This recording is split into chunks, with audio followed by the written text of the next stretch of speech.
CM doctor Mohan Yadav की अध्यक्षता में मंत्रालय में कैबिनेट बैठक आयोजित की गई, जिसकी शुरुआत राष्ट्रीय गीत वंदे मातरम के साथ हुई। बैठक में प्रदेश सरकार ने कई महत्वपूर्ण प्रस्तावों को मंजूरी दी। मुख्यमंत्री डॉक्टर मोहन यादव ने दादा गुरुजी की चौथी नर्मदा सेवा परिक्रमा के समापन अवसर पर मंगलवार को खंडवा जिले के ओमकारेश्वर स्थित ममलेश्वर मंदिर में विधिवत पूजा अर्चना कर मां नर्मदा के जल से अभिषेक किया।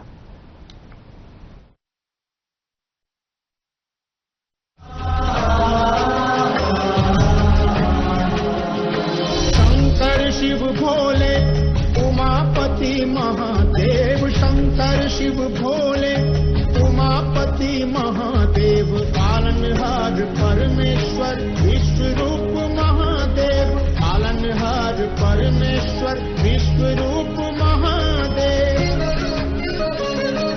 महादेव महादेव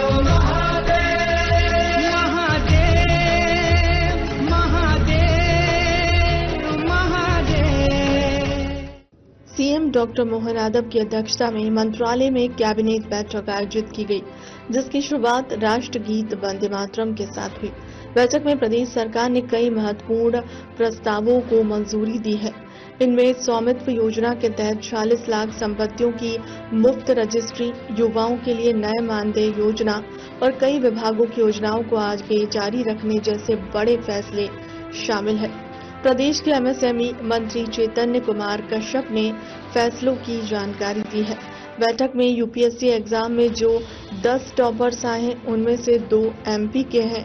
उन्हें कैबिनेट ने शुभकामनाएं दी हैं।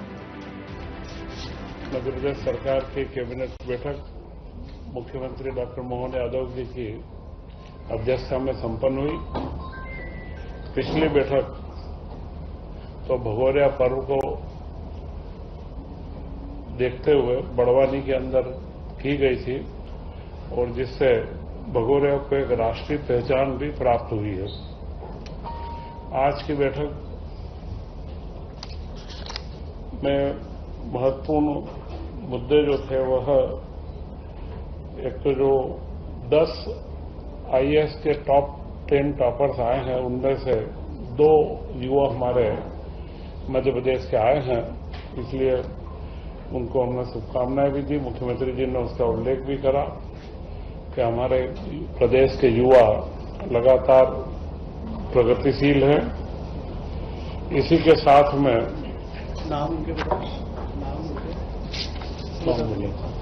नाम आपको प्रेसमेंट में दे देंगे, दोनों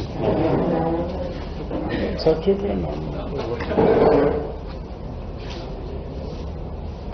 इसी के साथ में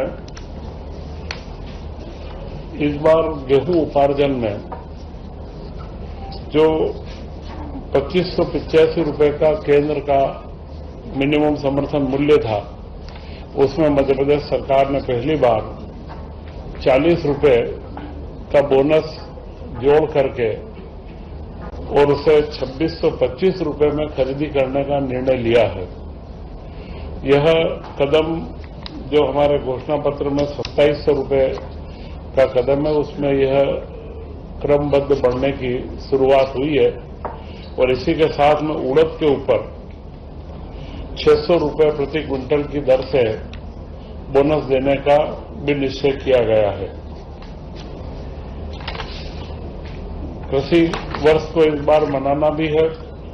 कृषि से संबंधित सारे साल भर के कार्यक्रम तैयार हो रहे हैं और जिसमें विभिन्न क्षेत्रीय स्तर पर भी खेती को बढ़ावा मिले, वह पूरे प्रदेश के अंदर नई उन्नत तकनीक के साथ में खेती बढ़े, इन सब के बारे में लगातार योजनाएं बन रही है। परंतु जो हमारा मुख्य ध्येय है कि किसानों को उनकी उपज का पूरा मूल्य मिले और उसी के अंदर पूर्व में भी भावांतर योजना सफलतापूर्वक मध्य प्रदेश में जो लागू की गई है, इस बार गेहूं उपार्जन का भी पूर्णतया जो भाव वृद्धि करके हमने दिया है।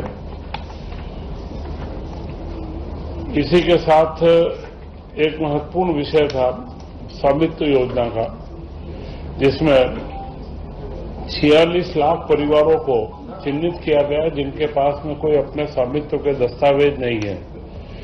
उनके चिन्हांकन के पश्चात राज्य सरकार ने निर्णय करा कि उनका जो रजिस्ट्री जो करवाई जाएगी उसका स्टाम्प शुल्क माफ किया जाएगा। तो 3,000 करोड़ के करीब का उसका भार राज्य सरकार पर आ रहा है, परंतु निःशुल्क वे रजिस्ट्रियां करवा करके राज्य सरकार अब उसका प्रारंभ करने जा रही है कि 46 लाख लोगों को उनके स्वामित्व के दस्तावेज प्राप्त होना चालू हो जाएगा। और इस संदर्भ में पिछले दिनों एक और महत्वपूर्ण घटना हुई है, जिसमें पचमढ़ी को जर्मनी के द्वारा ग्रीन डेस्टिनेशन के रूप में सर्टिफाइड किया गया है। तो यह मध्य प्रदेश के लिए उपलब्धि है और पचमढ़ी के विकास के लिए वहां के साडा प्लान को और इनको हम पूर्व में ही हम आगे बढ़ा चुके हैं। तो भविष्य के अंदर जो हमारा वन क्षेत्र है और उसी के साथ में पचमढ़ी एक ग्रीन डेस्टिनेशन के रूप में पर्यटन का बड़ा केंद्र बन पाएगा, इसके बारे में हम लोगों ने चिंतन किया है। और आज करीब करीब 7 विभागों की विभिन्न योजनाओं को निरंतरता की, जो 2026 से लेकर के उनको 31 तक का आगे करना था, उनकी निरंतरता बढ़ाई गई है। उसमें करीब करीब 33,240 करोड़ रुपए की मंजूरी 5 साल के लिए दी गई है। ये 7 विभाग की योजनाएं पूर्व में स्वीकृत भी है। इसमें मुख्य रूप से जो योजनाएं हैं इनको कंटिन्यूटी दी गई है। ऊर्जा विभाग की आरडीएसएस योजना है, उसी के साथ में इनके जो राशि है आरडीएसएस की जो राशि राज्य द्वारा दी गई है उसे अंश पूंजी के रूप में परिवर्तित भी किया जाएगा। इन योजनाओं में महत्वपूर्ण योजना है कि निःशक्त व्यक्तियों को प्रोफेशनल टैक्स वृत्ति कर से पूर्व में छूट दी गई थी, उसे अभी वापस से अगले 5 वर्ष के लिए कंटिन्यूटी दी गई है। और बाकी वित्त विभाग की पब्लिक फंडिंग की जो छोटी योजनाएं हैं, वेतन भत्ते वो सारे उनके बारे में आगे करा गया है। इसी के साथ में मध्य प्रदेश ग्रामीण संरचना सड़क विकास अधिनियम के अंदर जो राशि खनिज अधिभार की एकत्र होती है, उस राशि को अंतरण करके उसका उपयोग करने के लिए और उसकी जो इस योजना उसकी निरंतरता दी गई है। पंचायत ग्रामीण विकास के तहत परिसंपत्तियों के संधारण के लिए और मरम्मत और योजनाओं की निरंतरता दी गई। साथ इस तरीके की सभी योजनाओं में पंचायत ग्रामीण के 7 योजनाएं हैं। पोषण शक्ति,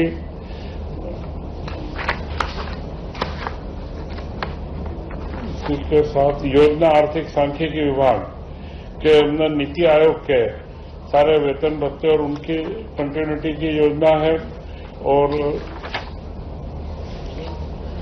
जनजाति कार्य में पोस्ट मैट्रिक छात्रावास और उनकी जो योजना चालू है उसकी निरंतरता 610 करोड़ रुपए टोटल 33,000 करोड़ की है। उसकी सूची आपको उपलब्ध अभी करवा दी जाएगी। और अनुसूचित जाति अन्वेषण संस्था की निरंतरता दी गई है। जनजाति क्षेत्र में महिला बाल विकास में जो नोराड स्टाफ डैम आदिवासी महिलाओं का आर्थिक सशक्तिकरण, तेजस्वी ग्रामीण महिला सशक्तिकरण, इन समस्त योजनाओं की निरंतरता आगे दी गई है। महिला एवं बाल कल्याण संचालनालय, बाल अधिकार संरक्षण आयोग और राज्य महिला आयोग, इनके अंदर जो बजट की राशि है उसकी स्वीकृति दी गई है।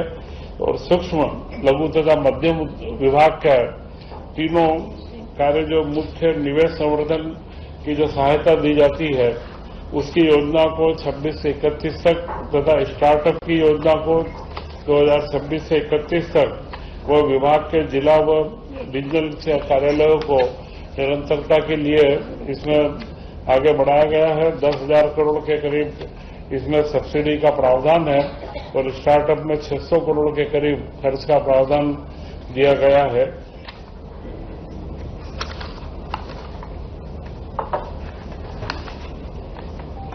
इसी के साथ में ईएसआईसी के 3 हॉस्पिटल मेहर, निमरानी,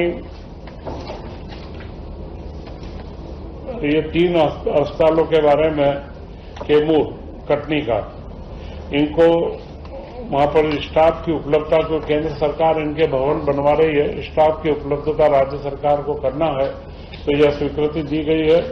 और भी आगे भविष्य में राज्य बीमा निगम के माध्यम से जो केंद्र से मिलता है तो उसमें स्वास्थ्य विभाग से आपस में कोऑर्डिनेशन करके और आगे फिर से बता दो, तीन नाम कट्टी भैया क्या बताया?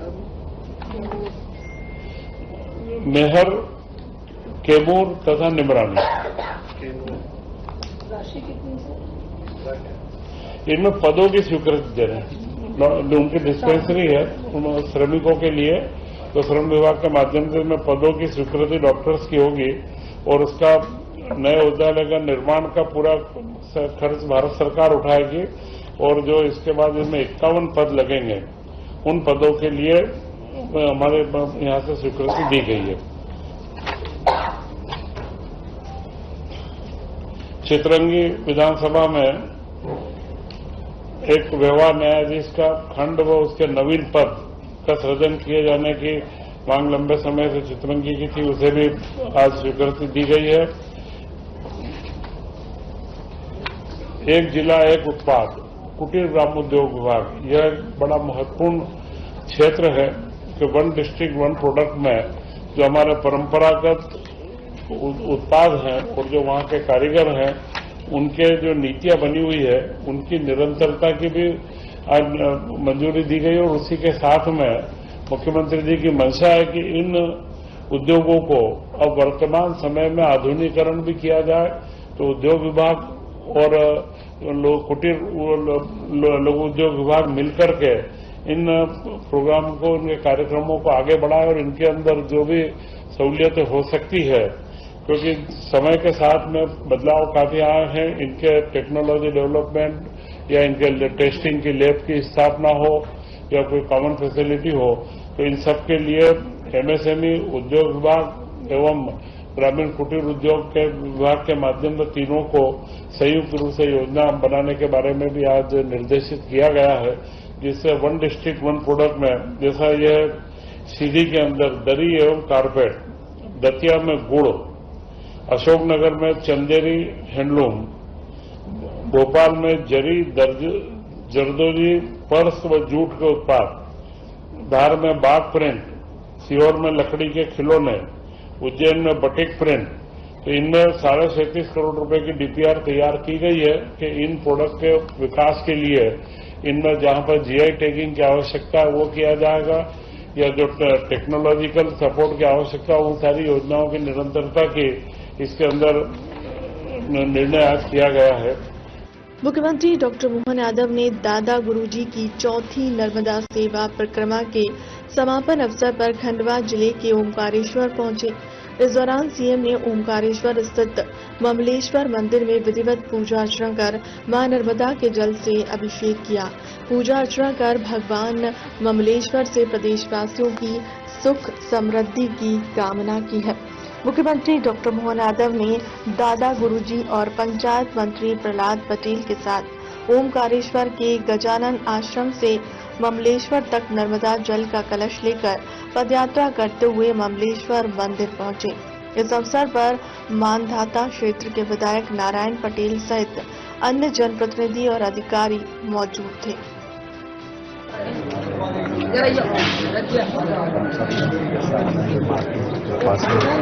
भगवान को जलाभिषेक किया। मानवता भगवान से कामना करता हूँ कि सबके सुखी यशपूर्ण वैभवपूर्ण जीवन। मध्य प्रदेश के मुख्यमंत्री डॉक्टर मोहन यादव 10 मार्च 2026 को इंदौर में आयोजित भाजपा के प्रांतीय प्रशिक्षण शिविर में शामिल हुए, जब उन्होंने सत्य साई चौराहा स्थित शिविर में शिरकत की। इस शिविर का उद्देश्य भाजपा प्रवक्ताओं को पार्टी का विचारधारा और कार्य पद्धति पर मार्गदर्शन देना था, जिसमें 21 जिलों के प्रवक्ता शामिल हुए। भाजपा के इस प्रशिक्षण शिविर में 8 प्रमुख वक्ता विभिन्न विषयों पर मार्गदर्शन प्रदान कर रहे थे। इसके अतिरिक्त सीएम डॉक्टर मोहन यादव ने अन्य मौकों पर भी राज्य में विभिन्न विकासात्मक कार्यों और स्वास्थ्य शिविरों का शुभारंभ किया। इस अवसर पर डॉक्टर मोहन यादव ने कहा कि प्रशिक्षण शिविर महाअभियान 2026 प्रदेश स्तर के कार्यकर्ताओं का अंतिम सम्मेलन है उसके बाद अब नीचे के प्रशिक्षण शिविर चालू होंगे। उन्होंने सभी कार्यकर्ताओं को बधाई भी दी है। उन्होंने कहा कि कार्यकर्ताओं के भरोसे से आज भाजपा विश्व की सबसे बड़ी पार्टी हो गई है और उसी प्रकार से अपना कर्म रखेगी। आधारित हमारी पार्टी है और उसके प्रशिक्षण का एक तरीका है। ऐसे में प्रशिक्षण महाअभियान 2026 का ये आखिरी प्रशिक्षण प्रदेश स्तर का था। इसके बाद नीचे के प्रशिक्षण चालू होंगे। मेरी अपनी ओर से सभी कार्यकर्ताओं को बधाई। उम्मीद करेंगे कार्यकर्ता संगठन के भरोसे से विश्व की सबसे बड़ी पार्टी बना और इसी प्रकार से अपना क्रम जारी रखेंगे। मेरी अपनी ओर सबको बधाई। शंकर शिव भोले उमापति महादेव, शंकर शिव भोले उमापति महादेव, पालनहार परमेश्वर विश्व रूप महादेव, पालनहार परमेश्वर विश्व रूप महादेव। महादेव